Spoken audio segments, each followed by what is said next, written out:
Hi, welcome all. இன்றைக்கி lunch ரெசிப்பியில் நான் வந்து பட்டர் நானும் என்னோடய யூனிக் ஸ்டைலில் ஒரு ஸ்பைசி சிக்கன் கிரேவி ரெசிப்பியை தான் நான் பண்ணியிருந்தேன். நான் ரெசிபி செய்கிறதுக்காக மைதா மாவும் கோதுமை மாவும் தான் இன்றைக்கி நான் எடுத்திருக்கேன்.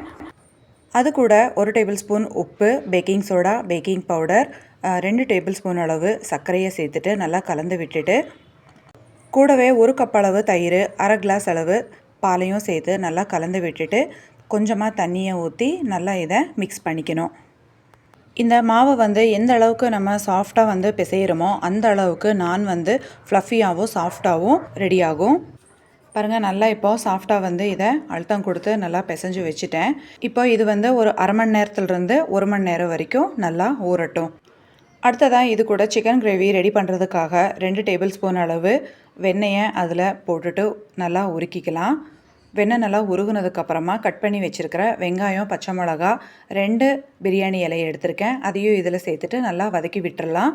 அடுத்ததாக 2 டேபிள் ஸ்பூன் அளவு இஞ்சி பூண்டு பேஸ்ட்டு, 2 தக்காளியை சின்ன சின்னதாக இந்த மாதிரி கட் பண்ணி வச்சுருக்கேன். இதையும் அதில் சேர்த்துட்டு கொஞ்சமாக மஞ்சள் தூள், உப்பு சேர்த்து இதையும் நல்லா வந்து ஒரு 2 நிமிஷம் போல் வதக்கி விட்டுறலாம். இப்போ நல்லாவே வதங்கிருச்சு.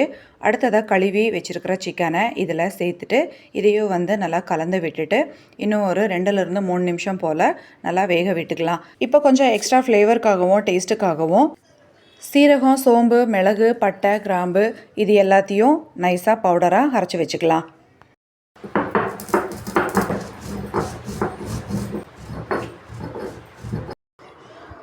பாருங்கள், எல்லாத்தையும் நல்லா அரைச்சி முடிச்சிட்டேன். இப்போ இதை வந்து ஒரு தட்டில் ட்ரான்ஸ்ஃபர் பண்ணிக்கலாம். இந்த கல் வாங்கினதுலேருந்து சின்ன சின்ன மசாலாவாக அரைச்சி எடுக்கிறதுக்கு ரொம்பவுமே யூஸ்ஃபுல்லாக இருக்குது. இதை மூடி வச்சு 3 நிமிஷம் இல்லை, இப்போ 5 நிமிஷம் ஆயிடுச்சு. ஓரளவுக்கு வெந்திருக்கு.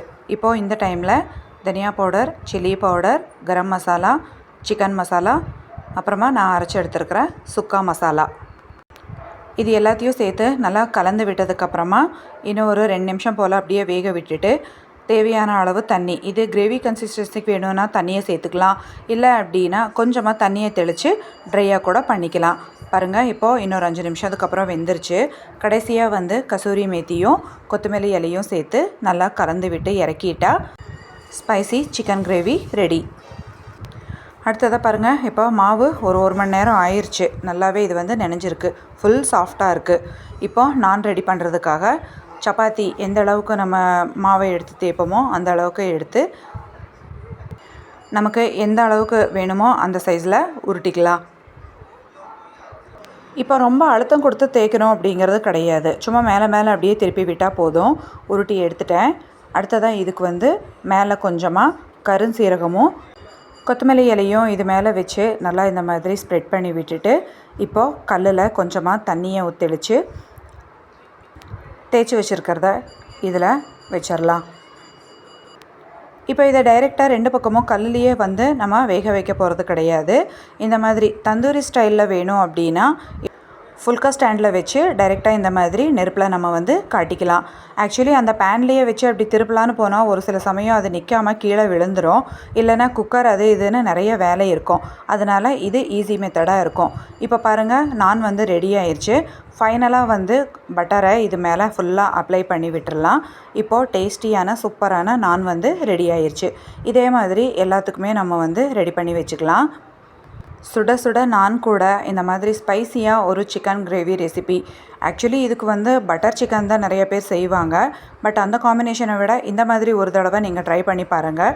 டேஸ்ட்டு வந்து செம்மையாக இருக்கும். ஒரு யூனிக் ஸ்டைலான டிஃப்ரெண்ட் டேஸ்ட்டாக உங்களுக்கு கொடுக்கும். இந்த ரெசிபியை நீங்களும் ட்ரை பண்ணி பார்த்து எப்படி இருக்குன்னு கமெண்ட் பண்ணுங்கள். அப்படியே நம்ம சேனல் பிடிச்சிருந்தா லைக், ஷேர், சப்ஸ்கிரைப் பண்ணிக்கோங்க.